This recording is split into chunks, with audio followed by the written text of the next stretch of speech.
Hi friends, ఈరోజు 22 June episode twist అయితే మామూలుగా లేదు. ఇంకా శశి డీపీ బాలు దగ్గరికి చందు కాస్త వచ్చి, అసలు మీ నాన్నగారు అయితే మా దగ్గర లేరు, మా అమ్మ అయితే అబద్ధం చెప్పింది అని చెప్పేసరికి ఇంకా అక్కడున్న వాళ్ళు కూడా చాలా షాక్ అయిపోతూ ఉంటారు.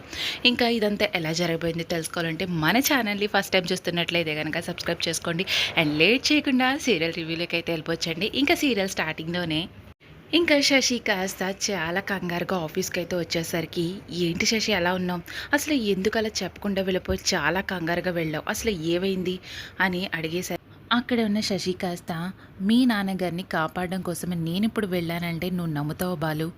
ఏంటి మా నాన్నగారినా, ఆయన్ని కాపాడడం ఏంటి, అసలు మా నాన్న ఎక్కడున్నారు, ఆయనకేం కాలేదు కదా, అమూల్య వాళ్ళ అత్తమామల దగ్గర ఆయన బందీ అయి ఉన్నాడు.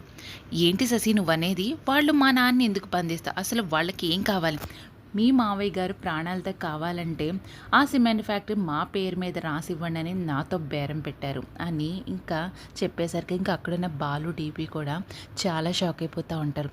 అసలు వాళ్ళకి ఎంత ధైర్యం ఉంటే ఆ మాట అంటారు, అసలు వాళ్ళకి ఎందుకు ఇంత తెగించారు, అసలు మా నాన్న బందీ చేయించుతారు, అసలు వాళ్ళని పోలీసులకు అప్పగించితే వాళ్ళే చూసుకుంటారు అని చెప్పేసి ఇంకా ఫోన్ చేస్తుండేసరికి ఇంకా అక్కడ నన్ను డీపీ శశి కాస్త, అయ్యో బాలు కంగారు పడకు, నువ్వు కంగారు పడితే లేనిపోయిన అపార్థాలన్నీ జరుగుతాయి బాబు, నువ్వైతే కంగారు పడకు, ముందు మీ నాన్నగారి ఇంటికి రావాలంటే మనమైతే ఆ ఫ్యాక్టరీని ఖచ్చితంగా వాళ్ళకి రాసి ఇవ్వాల్సిందే, ముందు నా మాటిను బాలు, నువ్వు కంగారులో ఏ విషయాన్ని తీసుకోకు అని చెప్పేసి, అదేంటి మావయ్య అలా అంటారు, నాన్నగారు ఎక్కడున్నారో తెలిసినప్పుడు వాళ్ళని ఎలా చెయ్యాలో ఏ రకంగా తీసుకురావాలో నాకు తెలుసు కదా, అదే బాలు నువ్వైతే కంగారు, బాలు నేను చెప్పేది విను, ఇప్పుడు అందరూ నా మీదే కోపంగా ఉన్నారు, అసలు మీ నాన్నగారికి ఏదైనా జరిగితే ఏ రకంగా ఉంటుందో ఒక్కసారి ఆలోచించు, అసలు నన్నైతే మామూలుగా ఉంచరు, అసలు ముందు మీ నాన్నగారు సేఫ్గా ఇంటికి వచ్చేయని తర్వాత మనం ఏదో ఒకటి ప్లాన్ చేద్దాం అని శశి అనేసరికి, అదేంటి శశి అలా అంటావు, ఆ రోజు గొడవ జరిగింది మావయ్యని డాడీ అన్నారనే కదా నేను ఆ రోజు చెయ్యెత్తాను, అందుకే కదా ఇంట్లోంచి వెళ్ళిపోయింది, నువ్వేం చేసావు దీంట్లో అనేసరికి ఇంకా అక్కడున్న శశి కాస్త, పోన్లే నా గురించి అయితే ఏవి చెడుగా అనుకుంటలేదు బాలు, ఖచ్చితంగా ఏం జరిగినా సరే నాకైతే ఏం జరగదు అని చెప్పేసి ఇంకా మనసులో అనుకుంటుంది శశి కాస్త. అక్కడే ఉన్న బాలుకి అయితే ఇంకా కాల్ వస్తుండేసరికి ఇంకా కాల్ లిఫ్ట్ చేసి మాట్లాడుతూ ఉంటాడు. ఇంకా మాట్లాడేసరికి తాతయ్య కాల్ చేస్తున్నారేంటి అని చెప్పేసి ఇంకా మాట్లాడుతుండేసరికి, ఒరే నువ్వు ఎక్కడున్నా సరే నువ్వు నీ భార్యని తీసుకుని ఇంటికి తీసుకురా, నేనైతే మీతో మాట్లాడాలి అని చెప్పేసరికి ఇంకా కంగారు ఇంకా శశి బాలు కూడా వెళ్తూ ఉంటారు. తాతయ్య ఎందుకు కాల్ చేశారు శశి, అర్జెంటుగా మన ఇంటికి రమ్మంటున్నారా అని చెప్పేసరికి, సరే బాలు మీరైతే వెళ్ళండి నేను ఇక్కడ ఉంటానని చెప్పేసి డీపీ అనేసరికి ఇంకిద్దరు కూడా బయలుదేరుతూ ఉంటారు. ఇంకా మరో పక్క సరోజ కాస్త ఇంకా చాలా కంగారుగా తిరుగుతుండేసరికి ఇంకా అక్కడే ఉన్న చందు వాళ్ళ నాయన అయితే, అదేంటి సరోజ నువ్వే అంత కంగారు పడుతుంటే మనం లేని రాధాకృష్ణ ఉన్నట్టని నమ్మించి ఆ శశిని బేరంతో మాట్లాడేసా సిమెంట్ ఫ్యాక్టరీకి అని చెప్పి, కానీ నాకు ఒకటి అర్థం, ఆ వాళ్ళు కనుక చూపించమంటే మనం ఏం చేసేది, అసలు శశి నమ్ముతుందా, నమ్మేసి కనీసం మనకి ఫ్యాక్టరీ రాసిస్తుంది, అదేంటంటే అలా అంటారు, ఖచ్చితంగా నమ్మే తీరుతుంది, అది ఉన్న భయంలోనే ఉంది కాబట్టి ఖచ్చితంగా రాసే తీరుతుంది, ముందు ఏం చేస్తుందో చూద్దాం అని చెప్పి ఇద్దరు కూడా ఆలోచిస్తుండేసరికి ఇంకా అక్కడికైతే చందు అయితే వస్తుంటాడు. ఆ శశి ఎలాగో ఫ్యాక్టరీ రాసిస్తానంది కాబట్టి నా పేరు మీద రాయించండి, అది మా ఆవిడాస్తే కదా అని చెప్పేసరికి, ఏంట్రా ఏం మాట్లాడుతున్నావు నువ్వు, నీ పేరు మీద రాస్తే నువ్వు రోజు కూర్చుని ఆ బెట్టింగ్లు ఆడుతూ ఉంటావా ఫ్యాక్టరీ మీద అని చెప్పేసి ఇంక సరోజ అనేసారు, అదేంటమ్మా అలా మాట్లాడుతున్నావు, అది నా పేరు మీద ఉండాలి కదా, ఎరా ఏంటి ఏమనుకుంటున్నావు, నీ పేరు మీద ఉంటే మొత్తం ఆస్తిని అంతా కరిగించేస్తావు, అది గనక ఎవరి పేరు మీద ఉండకూడదు అని చెప్పేసి అనేసరికి, అది ఎవరి పేరు మీదుగా ఉండకూడదు, అది నా పేరు మీద రాయించండి అని సరోజ్ అనేసరికి ఇంకా సరే అంటాడు. ఇంకా అక్కడ ఉన్న చందు వాళ్ళ నాన్నైతే ఇంకా అక్కడ ఉన్న చందు, అదేంటమ్మా అలా మాట్లాడుతున్నారు, అది ఎవరాస్తి మా ఆవిడాస్తే కదా, ఇంకా తన పేరు మీద లేకపోతే నా పేరు మీద ఉంటుంది, మీ పేరు మీద ఎందుకు ఉంటుంది, కనీసం డబ్బులు అడిగినా ఇవ్వకుండా ఉంటారు, ఇప్పుడు నేను ఇది అడిగినా కూడా కనీసం రాసివ్వరా అని చెప్పేసరికి, ఓరే నేను ఏం చేయాలో నాకు బాగా తెలుసు, ఏది ఎప్పుడు నీకు ఇవ్వాలో అన్నీ కూడా తెలుసు, నువ్వు చీటికి మాటికి డబ్బులు అడుగుతూ ఉండి బెట్టింగ్లు పెడుతూ ఉంటే మన ఆస్తి మొత్తం కొవ్వొత్తులా కరిగిపోతుండడం ఖాయం,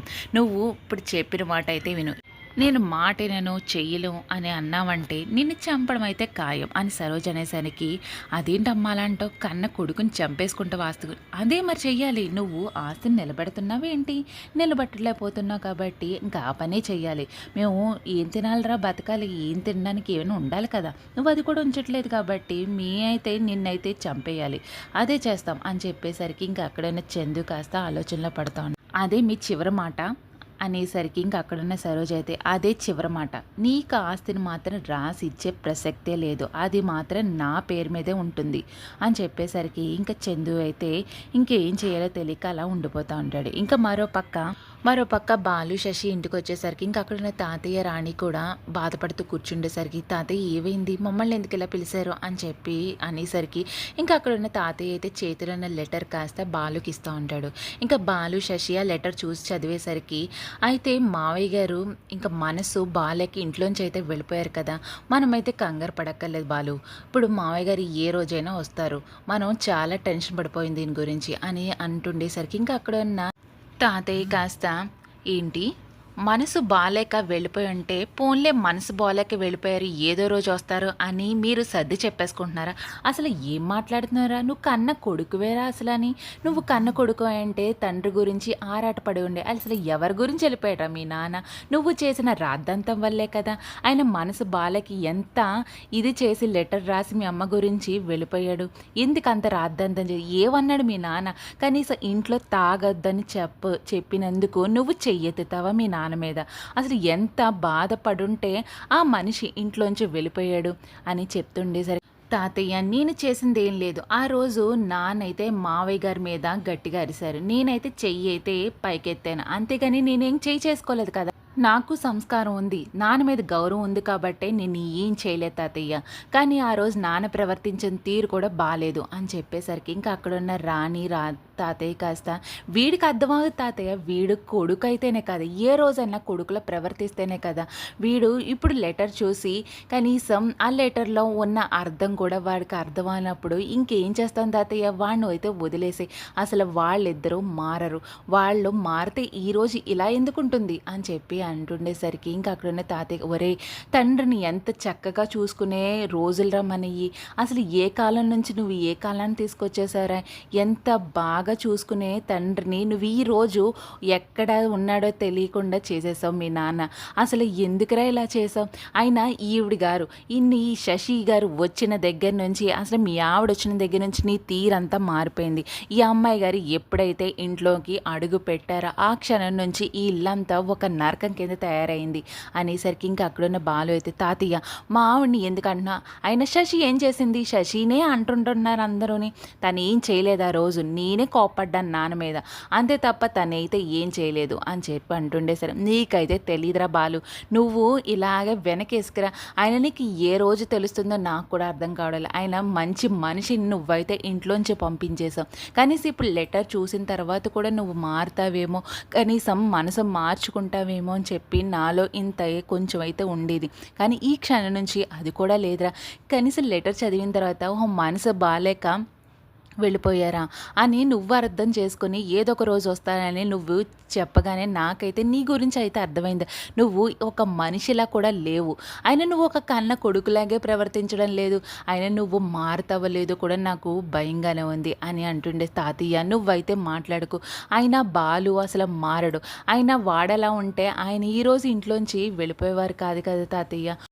అయినా కన్న కొడుకేమో ఇలా ఉండుంటే వాళ్ళిద్దరిని బయటికి పంపించేసిన వాళ్ళు మాత్రం వాళ్ళ నాన్న గురించి ఎతుకుతూనే ఉన్నారు తాతయ్య. కనీసం వీళ్ళు కనీసం ఎతకడం కూడా లేదు తాతయ్య. వీళ్ళని అడగడం కూడా మనం అర్థం లేని పనే అని చెప్పి అంటుండేసరికి ఇంకా అక్కడ ఉన్న శశి కాస్త, అయితే ఇప్పుడు ఏమంటారు అత్తయ్య, ఇప్పుడు మేము కూడా ఎతకాలి అంతే కదా, మీరు మా మీద నింద వేస్తున్నారు కదా, నింద అలాగే ఉంచి ఖచ్చితంగా మేము మావయ్య గారితోనే ఇంట్లో అడుగు పెడతాము, అప్పుడే నేను కూడా మాట్లాడతాను అని శశి ఉండేసరికి ఇంకా ఇద్దరు కాస్త వెళ్ళిపోతూ ఉంటారు.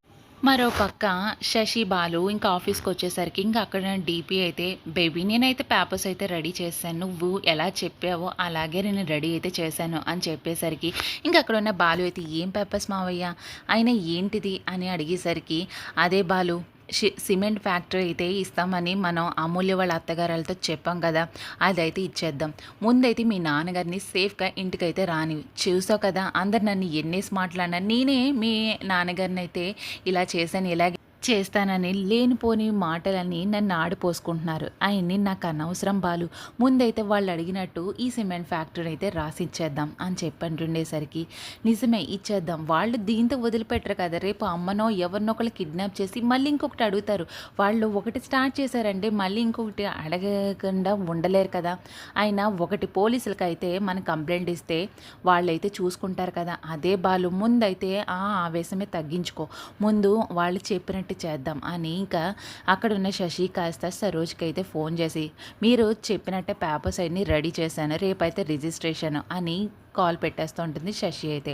ఇంకా అక్కడికైతే చందు వచ్చేసరికి ఇంకా చందుని చూసి అక్కడున్న డీపీ, బాలు, శశి కూడా షాక్ అయిపోతూ ఉంటారు.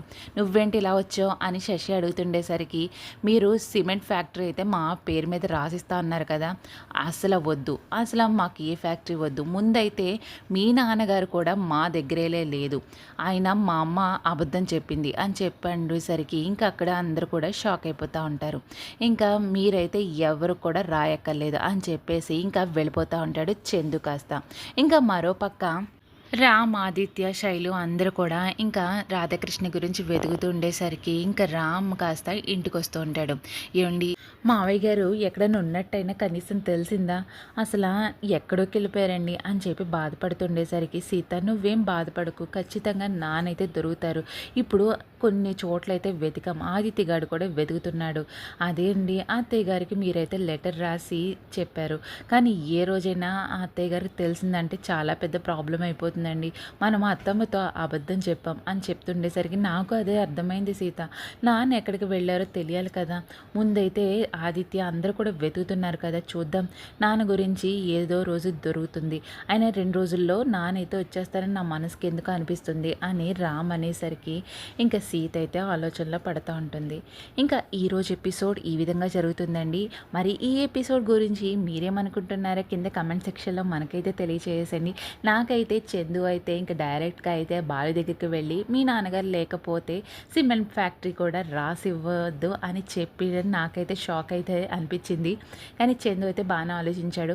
కనీసం వాళ్ళ అమ్మానాన్నలు కూడా దక్కకూడదనే ఉద్దేశంతో అలా చెప్పాడు చందు అయితే. నాకైతే ఈరోజు చందు క్యారెక్టర్ అయితే నచ్చింది.